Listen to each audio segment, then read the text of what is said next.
초대교회는 교회의 원색적인 교회이고 주님이 세우시기를 원하셨던 교회고 우리 주님이 꿈꾸셨던 교회고 우리 주님이 바라셨던 교회입니다. 지난주일의 말씀을 요약하여 드린다면 초대교회는 성령 충만한 교회였습니다. 모이기에 힘을 썼고 마음을 같이 해서 오로지 기도에 힘쓰는 교회였습니다. 그래서 성령 충만을 받을 수 있었던 것입니다. 오늘의 한국교회가 모이기를 힘쓰지 않습니다.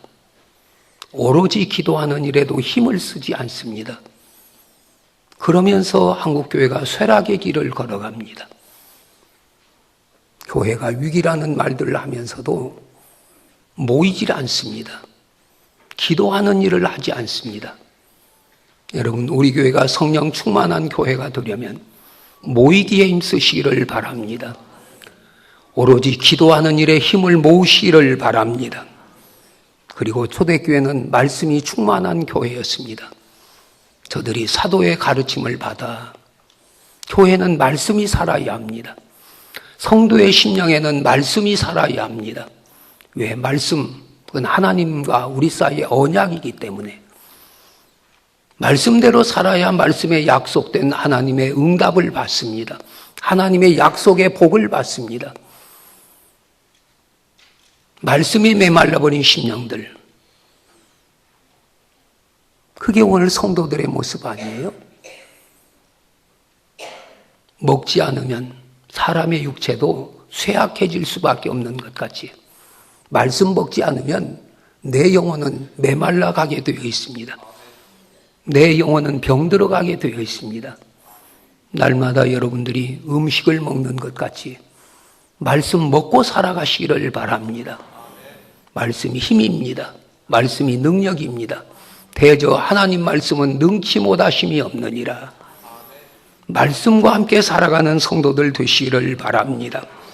또 하나, 회개운동이 강렬하게 일어났던 교회였습니다. 오늘의 한국교회가 회개를 잃어버린 교회가 됩니다.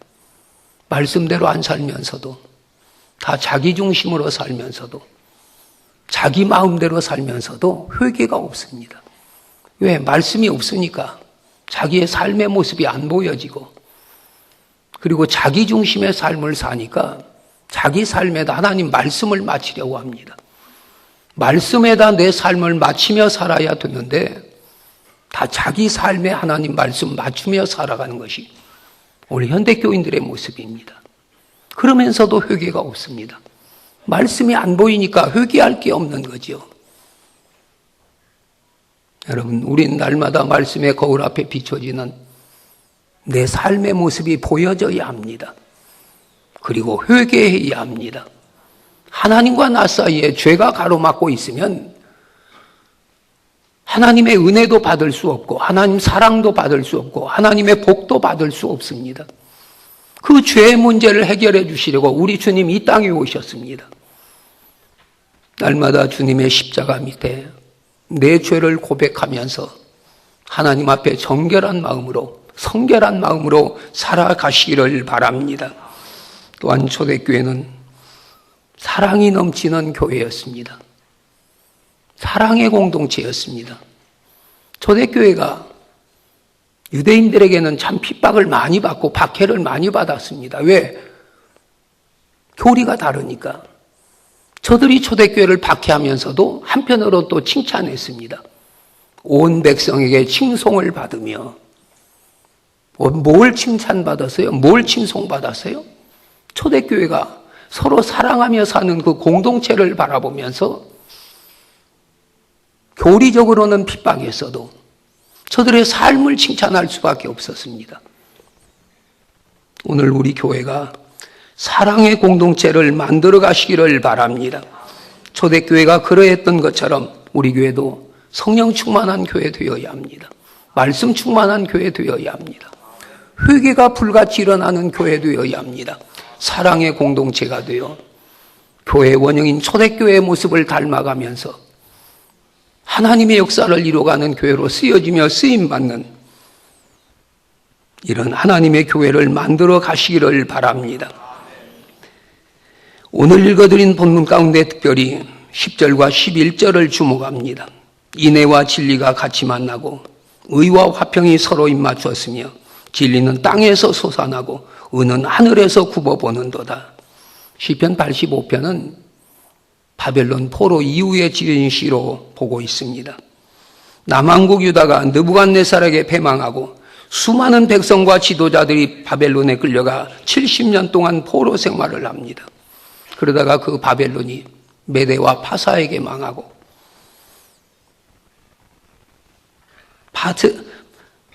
파사의 왕이 되었던 고레스가 이스라엘 포로를 고구로 돌아가다 좋다는 이른바 고레스 칙령을 내립니다. 그때가 주전 538년이었습니다. 그런데 중요한 것은 유다 왕국이 바벨론 왕 느부갓네살에게 멸망하게 된 원인을 선지자들이나 예언자들이 한결같이 하나님을 멀리했고 하나님을 배교했기 때문이다. 저들의 죄 때문에 나라가 망했고 바벨론의 포로 생활을 했다는 걸 끊임없이 지적했습니다. 여러분, 이스라엘이 지은 죄가 무엇이었습니까? 하나는 하나님과의 약속을 깨뜨렸습니다. 본래 하나님이 이스라엘 민족을 하나님 백성으로 선택하시면서 제시한 조건 하나가 있었습니다. 그것은 우리 서로 사랑하자. 나도 너희를 사랑할 터이니 너희도 나만 사랑해라. 그런 계약이었습니다. 이것을 호세아 선지자는 부부의 관계로 설명했습니다. 호세아서를 보면 남편은 하나님으로 묘사되고 아내는 이스라엘 백성으로 묘사되고 있습니다. 어느 날 호세아의 아내 고멜이 남편 몰래 가출해버립니다. 이미 자식까지 낳아서 기르던 아내였습니다. 수소문해서 알아봤더니 옛날에 알고 지내던 어떤 남자를 따라 나갔었다가 그 남자에게도 버림받고 주막집에 작부로 붙잡혀 있다는 것입니다. 이게 바로 이스라엘의 모습이었습니다.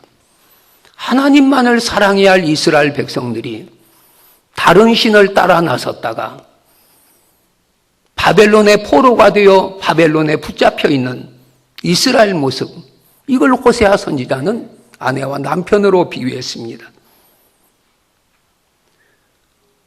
걸핏하면 이스라엘은 하나님의 사랑의 품을 떠났습니다. 그래서 적어도 사랑에 있어서는 믿을 수 없는 그런 나라였습니다. 여러분, 배신 가운데 가장 큰 배신이 무엇입니까? 그건 사랑을 배신하는 것입니다. 그 남녀관계도 마찬가지예요. 사람이 이 땅 위에서 가장 큰 배신의 아픔이 뭐예요? 사랑의 배신 아니에요? 하나님과 우리 사이도 마찬가지입니다. 주님의 가장 슬퍼하시는 인간의 배신은 무엇입니까?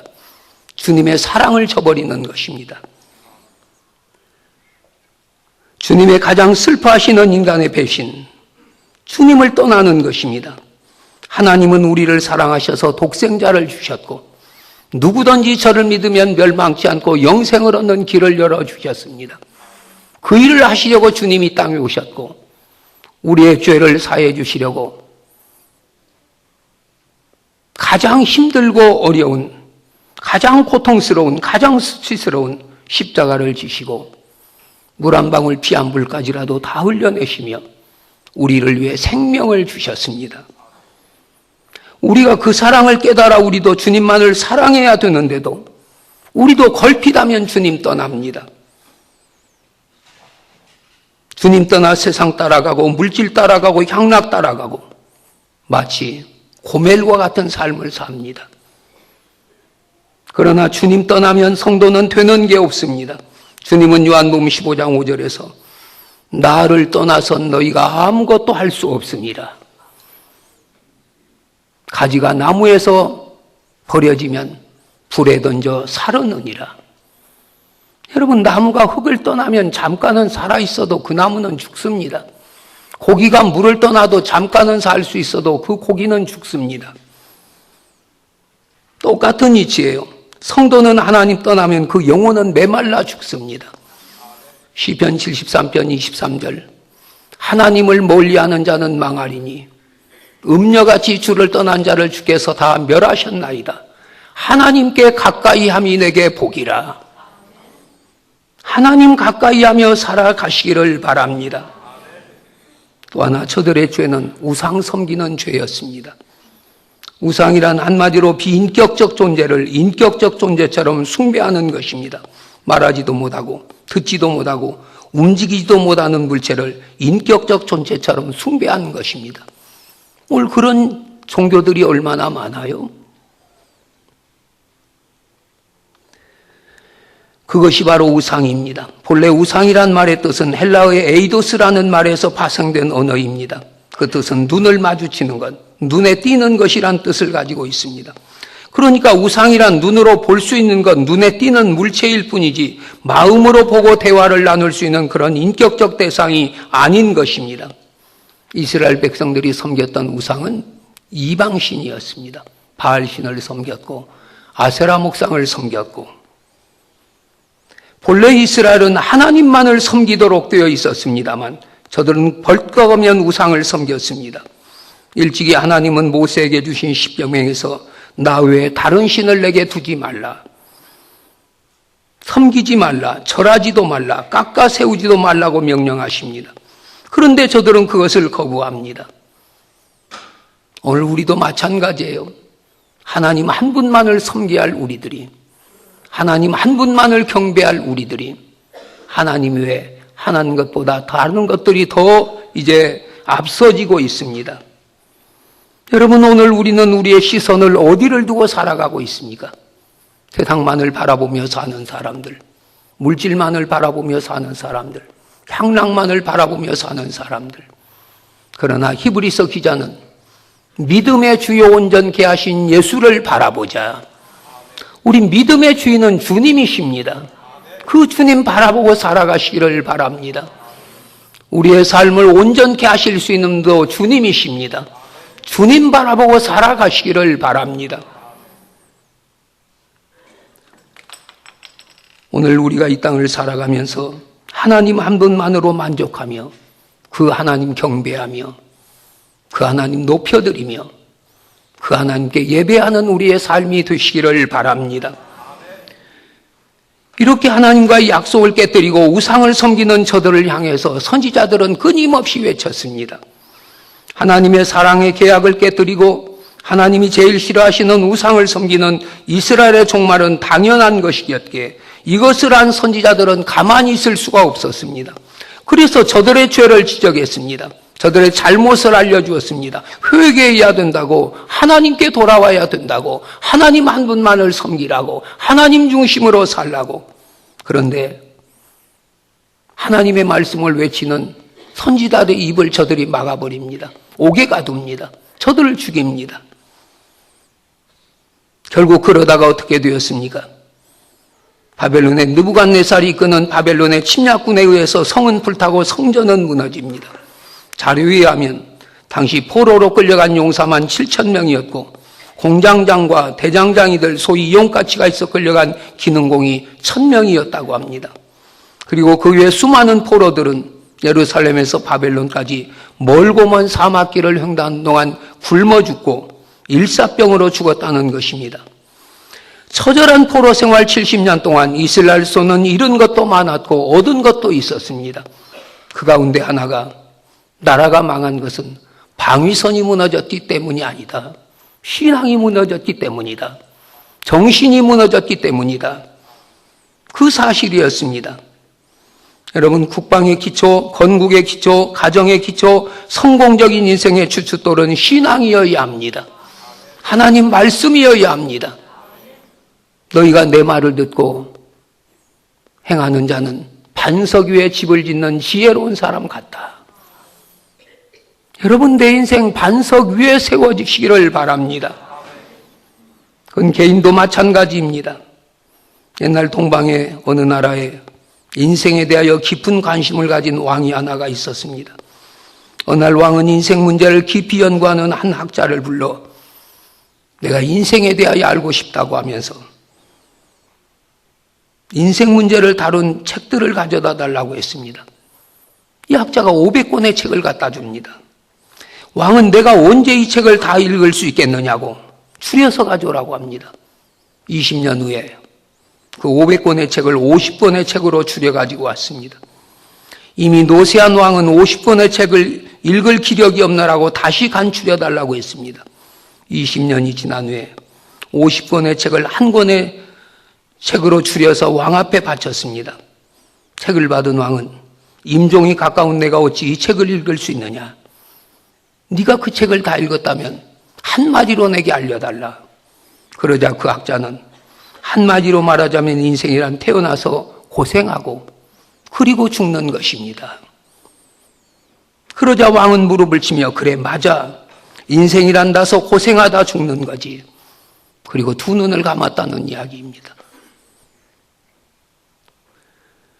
저나 여러분의 삶 속에서 신앙을 빼버린다면, 예수 믿고 누리는 영적 풍요나 만족이나 소망이나 기쁨을 빼버린다면 여러분 우리에게 무엇이 남아있을 것 같습니까?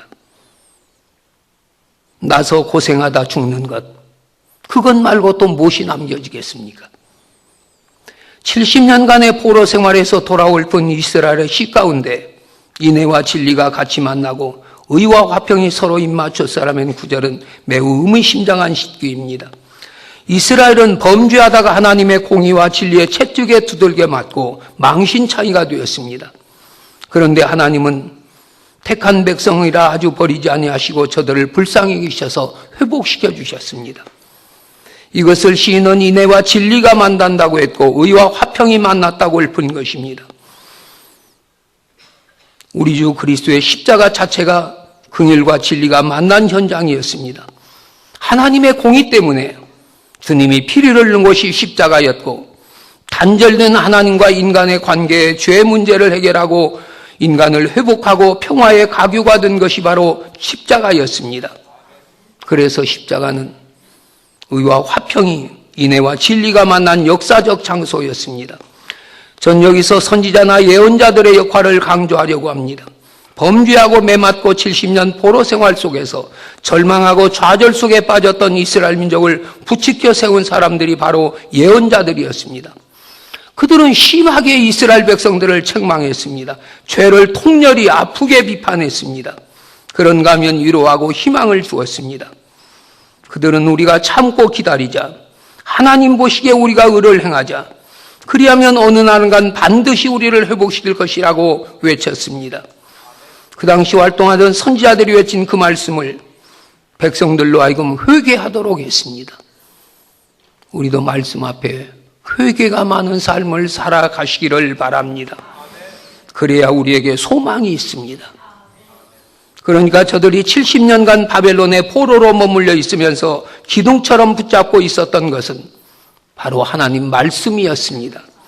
사랑하는 성도 여러분, 하나님이 하신 말씀 외에 우리는 어디서 진리를 찾을 수 있습니까? 하나님 말씀 말고는 어디서 뭘 믿고 살 수가 있습니까? 긴박한 현실을 살아가는 우리들에게 말씀이 필요합니다. 말씀이 우리 삶의 힘이 되시기를 바랍니다. 말씀이 우리 삶의 능력이 되시기를 바랍니다. 말씀이 우리 삶의 이정표가 되시기를 바랍니다. 하나님과 우리 사이의 언약의 말씀, 말씀대로 살면 말씀대로 이루어 주십니다. 말씀대로 살면 하나님이 모든 것 책임져 주십니다. 말씀하신 하나님이 책임지십니다. 우린 명예를 탐하고 권력을 탐하고 물질을 탐하고 향락을 탐하기 전에 진리를 탐하시기를 바랍니다. 말씀을 탐하시기를 바랍니다. 일찍이 세상을 떠난 유엔 사무총장 함마쉴드는 스웨덴의 경제학자요 덕망 있는 정치가였습니다. 사무총장으로 재임 당시 콩고의 분쟁을 해결하기 위해서 아프리카에 가다가 비행기 추락사고로 밀림 속에 떨어져 세상을 떠난 분입니다. 그가 죽은 후에 그가 평소 사용하던 손때 묻던 성경이 하나 발견되었는데 그 성경책 표지 속에 이런 글이 적혀 있었다고 합니다. 내가 태어날 때 나는 혼자 울었어도 모든 사람이 기뻐했고, 내가 죽을 때 너 혼자 울지 않지만 모든 사람이 우는 그런 사람이 되라. 다시 말하면 내가 태어남을 모든 사람들이 축복해주고, 내가 세상을 떠날 때는 애석해하고 아까워하고 울어주는 존경과 사랑받는 그런 사람이 되라는 글귀였습니다.